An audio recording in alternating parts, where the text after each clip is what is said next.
Hey guys, welcome back to Real Secrets. So in today's video I'm going to show you how I make my Grunter Trace. Let's get into it.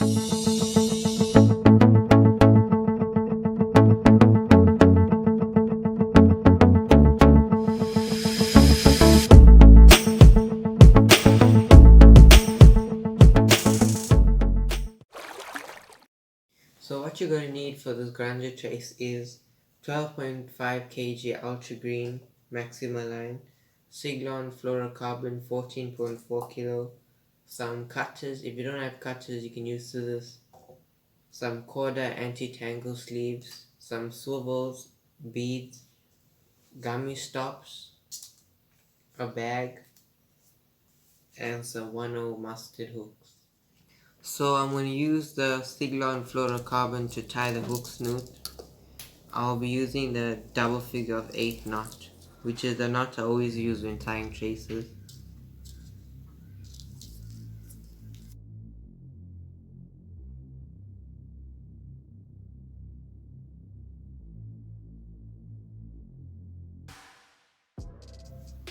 The other knot I use is the snell knot for circle hooks.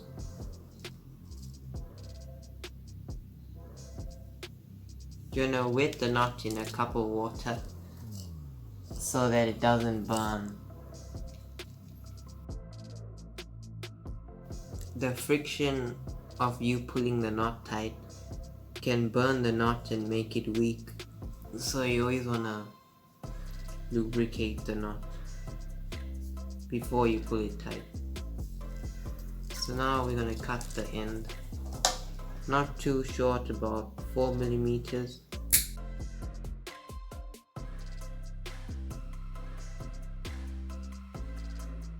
If the knot slips, you'll have some room. So I make this about 40 centimeters. Give yourself some room to tie the swivel on. I put the 2 beads on.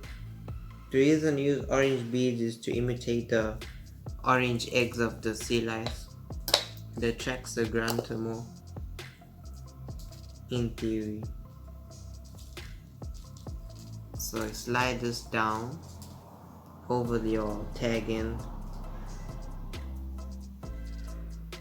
Then you're gonna put your gummy stop against it.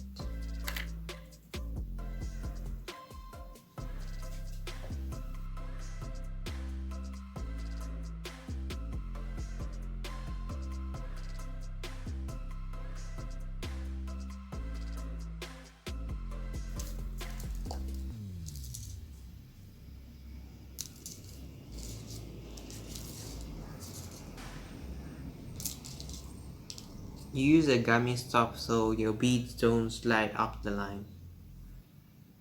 So I'm gonna put my anti-tangle sleeve on. The reason I use anti-tangle sleeve is so your line doesn't get tangled on the sinker line. When fishing for grunter, normally we throw on the banks, and on the banks you have a lot of churning water, so the traces tend to get tangled more.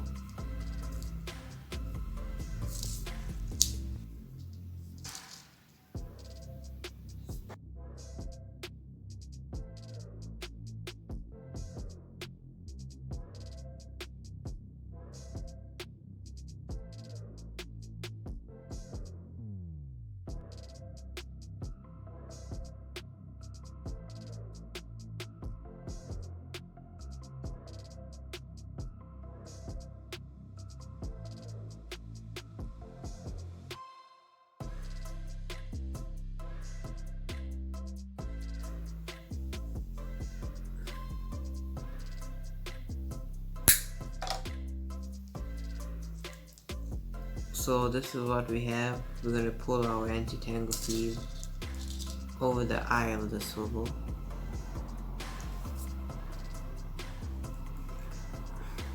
Like so.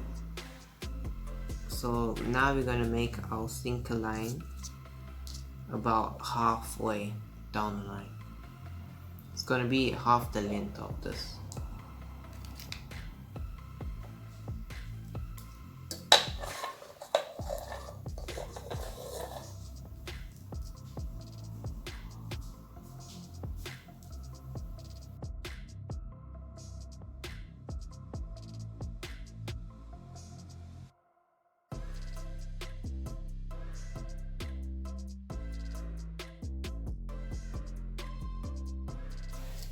So I'm using Maxima Ultra Green to tie the sinker line.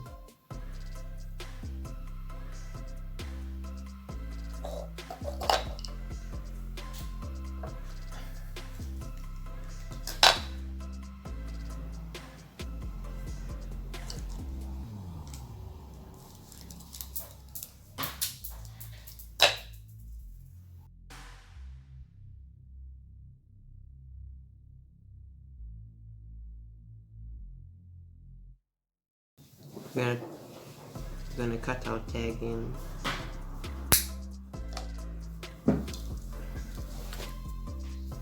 And we're gonna measure halfway down the line,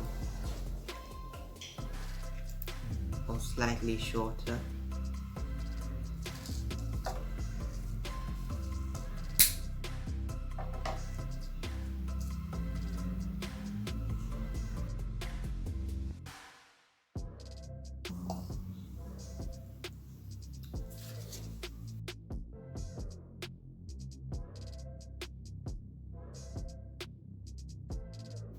So we're going to use another anti-tangle sleeve on the sinker line.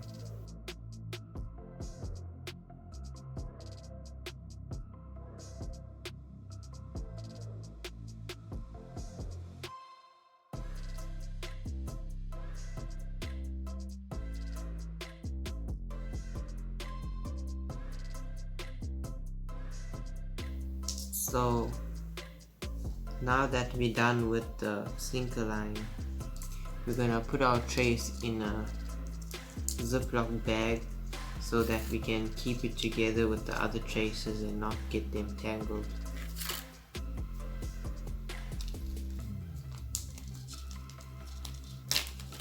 You also want to put another bead between the hook and the sinker line, so that it also keeps the lines apart and it doesn't get tangled. So when using this trace, you're gonna slide your sinker line onto your leader, slide the bead in between, and then tie onto your hook snoot. And this is a running trace. The reason we use running traces is so it gives the fish time to pull the line away and it can eat the bait. I hope you enjoyed that video, guys. Don't forget to like and subscribe. I'll see you in the next one.